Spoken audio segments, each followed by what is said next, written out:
Make sure you guys hit the subscribe button if you guys are enjoying the content that we're throwing up. And make sure you guys hit the like button if you enjoy the video. And yeah, let's begin. Okay, so we're picking up with DCeased Part 4, and I feel like Captain Atom fans are going to be a little bit pissed. Because this actually reminds me of Kingdom Come. If I'm being honest with you guys, it reminds me a lot of Kingdom Come. So DCeased, as we know, is basically the anti-life equation turned into a viral form that's infected the world. And it was cool to see it used this way, right? Like, the only real implementation that we saw with the anti-life equation being used on a global scale was during Final Crisis. And it was really more just like taking the will away from people, but weaponizing it and turning it into a system to where it basically creates zombies more or less is actually pretty intriguing. Now, we will get some clarification in terms of what all this is and how it works, but again, this sort of switches over to Captain Atom. And again, Captain Atom's always kind of just been like a government man, you know, kind of part of Cadmus and all that kind of stuff, basically like a government guy. But with the world sort of popping off the way that it is, Captain Atom is really sort of their ace in the hole, insofar as he's a guy that can go toe-to-toe with Superman. And there's no real knowledge or guarantee that Superman's actually survived out there. And even if there was, there's no real reason to believe that Superman would abandon everything and basically fight on behalf of the government, right? On behalf of like Amanda Waller and all those folks. There's no reason to believe that, and he wouldn't. And so basically they end up turning to Captain Atom, which, being a powerhouse, a man made of living energy in and of himself, is a pretty cool thing to do. Now, what we also end up finding out here is that Ray Palmer, the Atom, has actually gone directly into one of these monsters, more or less, one of these zombies, and is essentially analyzing the whole thing in terms of what's going on inside of it. And so as a result of this, of course, Captain Atom is sent out and basically said, hey, look, try to curtail the threat as much as you can. And he does the best he can, but then suddenly we end up realizing what's going on. And this is actually a genius move by Tom Taylor. I never would have thought of this. That what ended up happening here is that when Ray Palmer went into this zombie, he was immediately infected, right? Because he was just exposed to the equation. And when that happened, he came out as the Atom and then went into Captain Atom, which is really cool. It's actually a genius idea, and immediately started infecting him. The difference here is that instead of Ray Palmer killing Captain Atom in the traditional sense, what he actually ended up doing was quote unquote destabilizing him, right? Because he's a being made of living energy. So all you have to do is destabilize him, and then suddenly he just turns into a giant bomb. And that's why I say it's really reminiscent of the events of Kingdom Come, right? Because in that story, he was ripped open. And so it was like all this atomic energy started pouring out, and that's really what kind of led to the conclusion of the story, right? Like Captain Atom gets ripped open, Superman flies him into the air as fast as he can. Oh no, I'm sorry, I think it's Shazam who does it. Anyway, one of the heroes does it and basically ends up dying in the process, I think. And then basically like it kind of ushers in a new era of peace for the world. But it's essentially the same thing. Like Captain Atom is basically going nuclear. He's getting ready to detonate and kill everyone. And so it's kind of a cool moment, because then you switch back over to Superman and Green Arrow and the new Green Lantern. If you look at it as each individual issue, it seems like it takes place over the span of like days or weeks or something like that. But if you just kind of focus on it and kind of look at it as the greater whole, almost like you're reading it in trade, it takes place over the course of hours. Maybe 5 or 6 hours have passed since like the beginning of this whole thing. And so when you see it that way, no wonder they're all still hanging out at the Daily Planet. But of course, Superman showing up here, the real question here is, if you go out there and you try to start rescuing people, you could be exposed to like a TV screen or some kind of digital device, and you'll be exposed to the virus and you'll turn. And this is actually, again, this is another genius moment. It's a small thing. See, it's the small things that make Tom Taylor's stories so cool. It's the small little tidbits that make his story so awesome. Because what Superman says is, there's no risk of that, because I've been using my X-ray vision the entire time since this whole thing popped off. And it's like, man, that's actually pretty genius, right? Because using his X-ray vision, of course, he's able to make out just enough of the individual's costumes or what it is that they're wearing to know who they are, but also probably just the sound of their voice, different things like that. It's small little things like that. And so that's why it's so cool, is because it's like they end up sending out basically like an SOS to the world. And so you end up finding out that like Beast Boy, Hawkgirl, Lex Luthor, and presumably his sister Lena, like they're alive. And it's kind of like we all need to band together and try to save the world as best we can. It's a cool moment, because then you switch over to Wonder Woman on Themyscira, you know, and her talking to Hippolyta is just kind of like, hey, look, I have to do this. Like, I can't stay here. Yes, this is my home and I'm safe here, but like my duty is to protect the world. And of what hero am I if I don't protect the world? And so then you basically end up having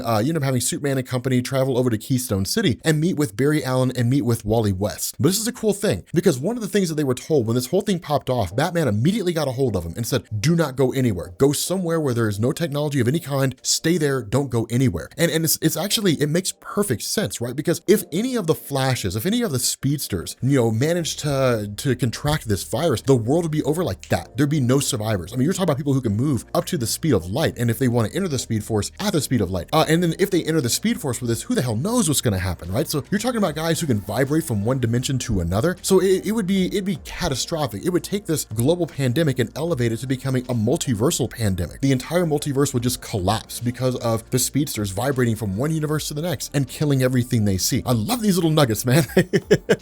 I love these little tidbits. It's so cool to see this. And so what you end up getting, of course, is basically like this sound of thunder, right? Just kind of emanating and making its way to them. And that's when you actually find out, you find out that this Giganta, right? Like one of the villains of Wonder Woman, this just like colossal woman. Now, of course, she's dealt with relatively quick insofar as like, you know, the Batwing comes flying out of nowhere and crashes into her, or at least she grabs it and then crushes it. Now, of course, once Superman and company shows up, Superman manages to knock her down. Wonder Woman actually goes to kill her. And this is one of the things I disagree with Superman. You know, Superman's like, no, wait, you can't kill her yet. Batman said they're only infected, so maybe there's hope. And it's like, no, Superman, they're gone. Like they're dead, man. It's time to let go, Supes. Like, I get that you're the Boy Scout. I get there's always a way, but sometimes there's not, Home Slice. Sometimes there's nothing you can do, and you just gotta let him go. The cool thing about this is the work gets done for him when Cyborg blows a hole in her head. Now, can we just all, like, let's look at this for a second, all right? Cyborg fans, you're finally getting your due. Can we all just say, this looks badass? Cyborg standing behind like a giant woman's head, and he just blew a hole in it. Like, can we just say that's amazing? Like, it looks awesome.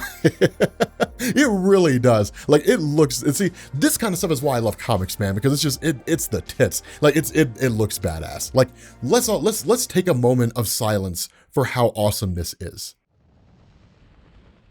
Okay, so having said that, this is when we kind of get the explanation of what it is that's going on, right? And what Cyborg really kind of clarifies here, of course, you do have Alfred who shows up and makes Damian Wayne the new Batman. Now, this is a pretty sentimental thing. One of the big things when it came to Damian, assuming that the history between this version of his character and the main DC Universe history is that he's kind of been reforming himself after being trained to be just like this heartless assassin, you know, by Talia al Ghul, by his biological mother. You know, assuming that history is still relatively the same, he's always been trying to work to become the best version of himself. And for Batman to pass down the mantle to him solidifies a few things. One, it solidifies his father's faith in him. Bruce Wayne believes that Damian is capable of becoming Batman, but it also solidifies the fact that his father's dead, that there's no coming back for Batman, that he's gone, he's out of the picture, there's no other members of the Bat family. Damian is the last one left. And that's kind of got to be a crushing sensation, right? To sit down, like to wake up one day and realize that like your surrogate brothers and sisters are all dead, that your biological father is dead. Everyone you know and love is dead, shy of Alfred. He's the only guy left. And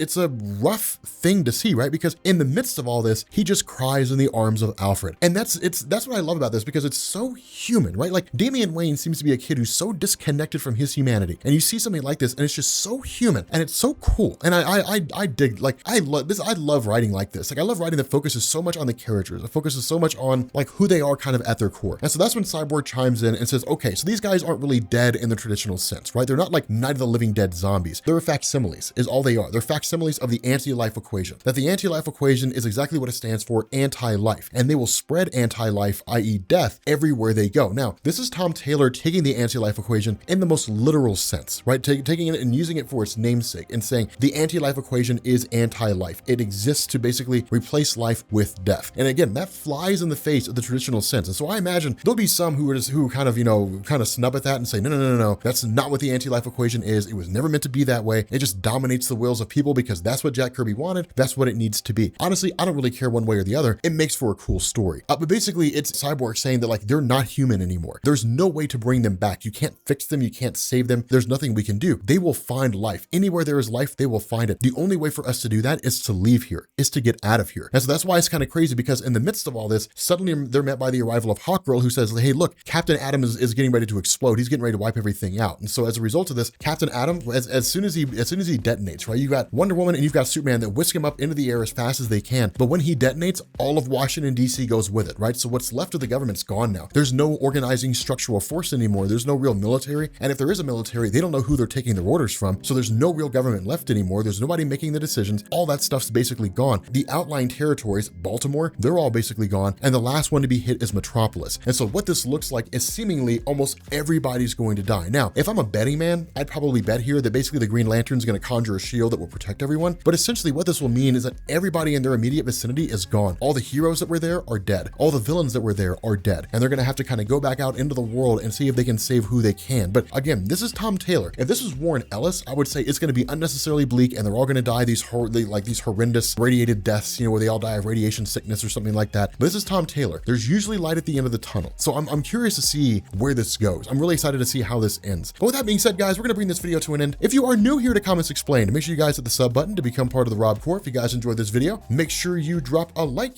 and I will catch you all later. Peace.